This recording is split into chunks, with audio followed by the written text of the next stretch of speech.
Gente linda, a paz.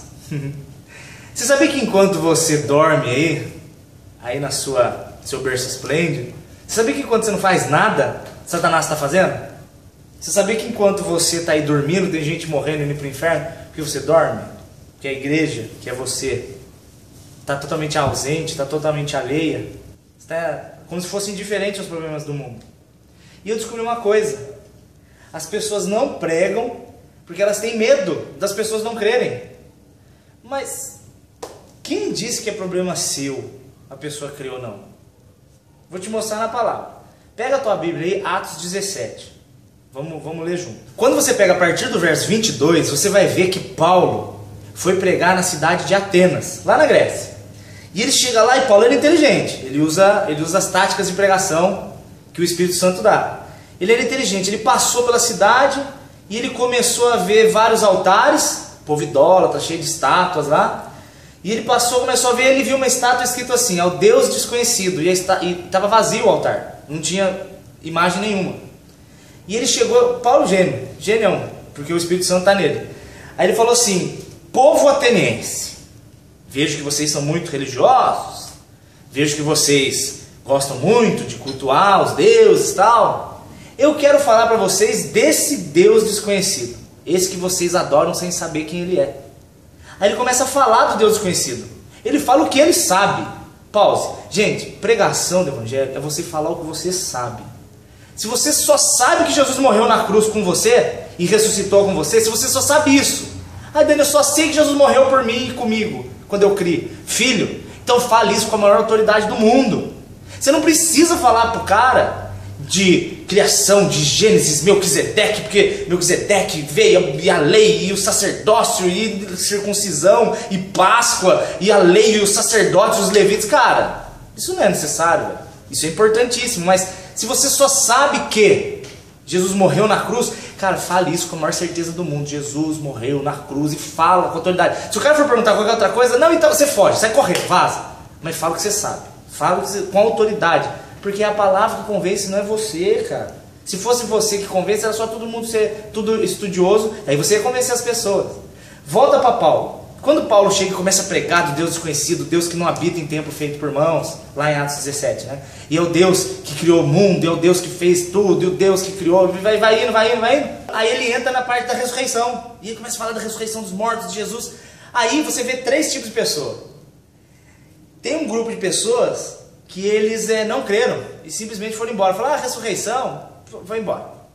Tem um segundo grupo de pessoas que eles ouviram e falaram assim, interessante, depois a gente ouve. Mas quem disse que você tem depois para crer em Deus? Que estupidez é essa? Ah não, realmente Jesus é importante, mas quando eu tiver velho eu penso nisso. E se você morrer antes, se Jesus volta? Do jeito que estão as coisas hoje, é muito mais fácil Jesus voltar do que você morrer. Não dá tempo de deixar para amanhã crer em Jesus. E tem um terceiro grupo de pessoas que eles falam, eu quero ouvir, eu me interessei, eu quero entender. E é interessante que quando você pega lá no finalzinho de Atos, quando as pessoas creem, Deus dá nome para eles. É interessante ele ver o grupo que não creu, foi embora, o grupo que quer ouvir outro dia, vai embora, e o grupo dos que creram. Aí Deus chama eles pelo nome. Quando você crê, quando você se interessa por Deus, Ele se interessa por você também. É simples assim, cara. Uma coisa que você não precisa, que você não pode esquecer. Em João 16, 13, Jesus fala que é o Espírito Santo que convence da justiça, do juízo, do pecado, do céu, do inferno, da verdade. É o Espírito Santo que convence. Então não depende de você. Não é você que pregou mal ou pregou bem. Não é você que se pregar bem a pessoa vai crer ou se pregar mal a pessoa vai crer. Não é você. Olha Paulo, por exemplo, ele pregou a mesma coisa. E você vê os três tipos de pessoa. Então você não pode ficar com vergonha ou medo de pregar com medo da pessoa não crer. Isso é covardia, cara. Isso é covardia. Você não foi chamado para ser covarde. Você tem que ter um espírito de fortaleza. Isso está em 2 Timóteo 1. Deus não te chamou para ter espírito de covardia. Olha só a parábola que Jesus ensina em Mateus 13. Pega lá a parábola de Mateus 13. Você vai ver um homem que ele tinha um monte de semente. Um semeador. Você vai ver o semeador. Aí ele pega e ele vai pelo caminho jogando a semente. E de acordo com 1 Pedro 1, a semente é a palavra de Deus, que te faz nascer de novo. É outro assunto, outro vídeo do novo nascimento. A semente, cara, essa semente é a palavra de Deus. Não interessa se você sabe pregar bem ou pregar mal, mas lança a semente, abre a sua boca, cara. Em Mateus 10, Jesus está falando com os discípulos, e os discípulos estão apavorados. sobre pregar o evangelho, medo de não saber o que falar. E Jesus fala assim, ó, vocês vão ser levados na presença de reis, vocês vão ser levados na presença de gente importante, não tenha medo. Não tenha medo, porque na hora não é vocês que falam, mas é o Espírito que habita em vocês que fala. Você não precisa ter medo de pregar, abre a tua boca e fala o que você sabe e deixa Jesus fazer. Volta para Mateus 13, o semeador. Quando ele está jogando a semente lá, você vê que a semente cai em 4 tipos de solo. Teve um solo que ela caiu, que foi na beira da estrada, e veio o passarinho e comeu a semente. Teve uma outra semente que ela caiu no terreno rochoso. E ela chegou a brotar, mas não tinha raiz, não tinha terra. Aí o sol secou a semente. Tem uma terceira semente que ela caiu num terreno bom, só que tinha muito espinho. Aí a semente foi brotar, o espinho sufocou, ela morreu. E teve a quarta semente que caiu num terreno perfeito, fértil. Nesse terreno fez ela brotar, e sementes, e os frutos, e mais sementes, e 30, 60, 100 sementes por fruto. O que Jesus está querendo dizer? Esse mesmo semeador jogou a mesma palavra, a mesma semente, ele simplesmente lançou a semente. E essa semente ela podia cair, ou a pessoa não creu e veio Satanás e pegou o que já era dele. Segundo terreno, que foi a que não tinha a de pedra, a pessoa ela creu, só que ela não tinha raiz. É uma pessoa que não se envolveu com a palavra, uma pessoa que não orava, era uma pessoa que não ouvia louvores, uma pessoa que não ouvia pregação. Essa pessoa vai morrer muito logo, o mundo vai pegar ela muito fácil. Ela não tem raiz, ela não tem base para se segurar. A terceira pessoa é a semente que caiu no espinho. Essa pessoa ela creu, ela tem aquele fogo, aquele ânimo, aquela alegria. E Jesus, primeiro amor, só que ela continuou com as práticas de pecado do mundo. Ela continuou indo onde ela não deve ir. Ela continuou assistindo o que ela não devia assistir. Ela continuou fazendo o que ela não deveria fazer. E essas coisas como espinhos foram sufocando a vida cristã dela. Ninguém serve a 2 senhores. Jesus te chamou para pureza.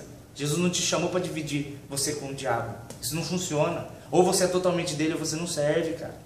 E a quarta semente é a que caiu no solo fértil. E ela brota para 30, 60, 100 frutos. Quer dizer que você prega para uma pessoa, essa pessoa vai pregar para outra, essa pessoa prega para outra. E o mundo é conquistado pelo Evangelho, cara. Essa é a nossa missão. Você não foi chamado simplesmente para crer em Jesus e ser santo, enfim. Não, você foi chamado para ser sal e luz. Pregar o Evangelho. Abre sua boca. Para de ser covarde. Olha lá os caras do Egito que morreram. Eles morreram pregando o Evangelho de Jesus. E você... Ah, cara, o problema da pessoa que não prega, o problema da pessoa que não tem compromisso em falar de Deus para os outros é que tudo vira reclamação. Ela começa a ver que a igreja está ruim, ela começa a ver a vida e reclama, e mimimi, você fica um crente chato. Quem prega o evangelho, quem está envolvido com Jesus, não tem tempo nem de ficar perturbando a vida dos outros. Você não tem tempo, porque a vida está tediosa, a vida está chata, está sem graça. Começa a pregar o evangelho para você ver. Efésios no capítulo 5 fala assim, não vos embriagueis com vinho, mas enchei-vos do Espírito Santo. Para mim, o melhor jeito de eu me encher do Espírito não é lendo Bíblia, é fantástico, mas para mim não é o melhor. Para mim, pessoal, não é ouvindo louvores, que é fantástico, ou então ouvindo pregações ou orando, que gente, perfeito isso, perfeito. Mas para mim, o que me anima, o que me fortalece é pregar o Evangelho. Quando eu vejo a pessoa crendo e o olhinho dela brilha, o meu brilha junto, aquilo me fortalece de um jeito louco, muito louco, e aquilo me anima a continuar caminhando. Se eu fosse um cara que eu não ficasse pregando para os outros, eu ia ficar chato, com certeza eu ia voltar a ser uma semente, por exemplo, dos espinhos, ia me sufocar. E olha só, não é, de novo, vou voltar a falar, se você pregar e a pessoa não crê, não é culpa sua, não é conversão, é problema da pessoa com Jesus. A sua função é joga a semente, abra a sua boca e joga a semente. Uma vez eu estava lendo um texto de um ateu e me marcou muito. Um ateu falando. Ele falou assim, se eu cresce de verdade no que você fala que você crê, se eu realmente fosse igual a você que diz que crê no Evangelho, eu não estaria nunca dentro da minha casa sem fazer nada. Eu jamais ia poder olhar uma pessoa e saber que ela pode ir para o inferno e eu não fazer nada. É a maior das covardias do mundo, você ficar quieto por vergonhinha. Ai, Dani, mas ele não vai crer. Ai, Dani, mas eu tenho vergonha. Ai, Dani, dane-se a vergonha. Que se história a vergonha. Que azar. As melhores experiências que eu tenho com Deus, as minhas maiores experiências é quando eu venço essa minha... As vergonhas que eu não tenho, eu sou sem vergonha gospel, sem vergonha do jeito bom. As melhores experiências é de pregar o Evangelho, nem se compara. E nem sempre dá certo. Você acha que sempre que eu prego as pessoas ouvem? Raras vezes as pessoas ouvem. A maioria rejeita, a grande maioria. Quer ver? Teve no mesmo dia, eu preguei para 3 pessoas, no mesmo dia. Um cara era ateu, zombou pra caramba, começou a fazer palhaçada. Eu falei, velho, então o diabo te carrega. Pensei, não falei isso pra ele. Mas o cara não quis ouvir, não tem muito o que fazer. Começou a virar zombaria, virou pérola pra porco. Começou a zombar, deixa ele, ora por ele, mas não perca seu tempo, não precisa ficar irritado.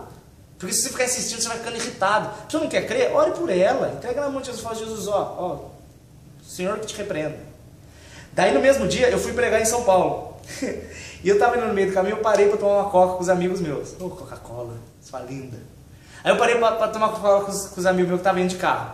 E aí a menina atendente, na hora de pagar, ela colocou um monte de produto na frente, de chocolate, essas coisas, tipo, acho que ela achou que eu era gordo, né? Ela achou que ia comprar, tá besta, e eu comprei. Aí ela pegou e colocou lá, e eu falei assim, nossa, é de graça! Ela falou assim, meu filho, aqui nesse mundo nada é de graça. Eu falei, você tá errada, sua tonta. De graça é a salvação de Jesus Cristo, sim. Ela olhou assim, assustada. Eu falei assim, Jesus Cristo, ele salva de graça, e só basta você crer. Aí ela olhou, tipo, não sabia o que falar. E como tava cheio de gente na fila, aí na hora eu falei, Jesus, o que eu vou fazer com essa moça? Aí eu peguei uma daquelas tartaruguinhas de chocolate, sabe as tortuguitas? E se você come aquela tortuguita sem comer primeiro a cabecinha e as pernas, você tá errado. O ritual tem que comer a cabecinha e as pernas, depois você come ela. Mas isso não tem nada a ver com a história. Aí eu peguei e comprei a tartaruga. A tartaruguinha, e eu peguei e escrevi na tartaruguinha o meu Face, escrevi meu e-mail e o endereço do YouTube, e cheguei pra ela e falei assim, moço, só preciso ir embora. Só que é o seguinte, não é verdade que nessa vida você não ganha nada, você ganhou uma tartaruga. Aí ela ficou feliz, é, tartaruga. Eu falei, e entra nesse site que tá aí atrás. Entra que vai mudar a tua vida. E fui embora, eu não sei o que vai acontecer. Eu não sei se ela vai ver esse vídeo, não sei, mas eu joguei a semente. E aí teve o terceiro caso no mesmo dia, não sei se você viu aí no Face. Meu carro quebrou na volta de casa, aí eu parei, Romanos 8, 28. Todas as coisas cooperam para o bem dos que amam a Deus. Algum propósito Jesus tem no meu carro quebrado, não é possível. E eu parei e fiquei orando por isso. Aí chamou o táxi para levar a turma que estava comigo e chamou o guincheiro. Na hora que o guincheiro chegou, ele falou assim, dá para algum de vocês ir comigo porque eu estou sem GPS e o táxi vai bem mais rápido? Eu vou ficar para trás, eu não sei ir na sua casa. Eu falei, não, então eu vou. Aí chamei um amigo, fui eu e o amigo com o cara. Aí ele falou assim, ó, a viagem vai durar umas 2 horas. Aí na hora eu falei assim, Jesus, eu tenho 2 horas para falar de Deus para esse cara. Pensei comigo. No que eu entrei no carro, ele ligou o guincho dele e a gente foi embora. Daí quando saiu na estrada eu falei assim, velho, você é culpado do meu carro quebrado. Ele olhou e falou assim, o que eu tenho a ver com isso, né? Na cabeça dele, você é gordo, tonto. Eu falei, você é o culpado do meu carro quebrado. Meu carro só quebrou para eu falar para você que Jesus te ama e quer mudar a tua vida ridícula que você está vivendo. Aí abriu o olho assim e falou, que isso, cara? Eu falei, verdade, você tem família? Ele falou assim, tem mulher, tem filha. Eu falei, suas filhas vão te dar problema, vão aparecer grávida, sua mulher, você deve estar brigando com ela, porque vocês não moram juntos. E comecei a falar de Deus, cara. 2 horas. No meio do caminho, o cara estava meu melhor amigo. E ele estava com os olhos tudo cheio de lágrimas, e ele queria saber mais de Jesus. E a gente começou a conversar do evangelho, e o outro amigo meu entrou, a gente ficou tanta festa... que ele chegou na minha casa, ele estava em São Paulo, deu umas 2 horas até Taubaté. Aí ele chegou em casa, entrou, foi tomar café comigo lá em casa, café com bolo, contando a vida dele, me chamou para o aniversário da filha dele, eu vou até fazer o casamento dele e da mulher dele. Olha as viagens que Jesus tem só por causa de pregar o evangelho. E não necessariamente que sempre vai dar certo, mas quando dá certo vale muito, cara. Eu vou lembrar desse cara, muitas vezes isso vai me animar, porque preguei o evangelho. Deixa de ser covarde, cara, abre a tua boca, velho. Fala o que você sabe. De novo, eu só sei que Jesus morreu por mim, então fala isso com a maior certeza do mundo. Jesus morreu por mim. Eu era chato, perdido, pecador, desgraçado, nojento, safado, sem vergonha, mentiroso e pilantra. Agora eu conheci Jesus. Agora eu estou feliz e vou para o céu. Não mereço, mas é por amor dele. Isso é pregação do evangelho. É assim que você chama as pessoas. Joga semente e deixa que Jesus faz. Tem várias histórias de dar certo. Teve outra vez que eu recebi uma cobrança no e-mail errada de um provedor de internet. E eu olhei lá e eu pagava, era R$34 por mês. E chegou uma cobrança de 140. Falei, epa, R$140. Depois no rodízio japonês 3 vezes. Aí liguei lá. Falei, moço, seguinte, por que esses R$140 aqui tá errado? Aí ele pegou, começou a conversar de paz de um atendente pro outro. Sabe aquela zona? Próximo atendente. Você começa na benção, você já termina na carne. Você já quer me matar, mandar um pro inferno.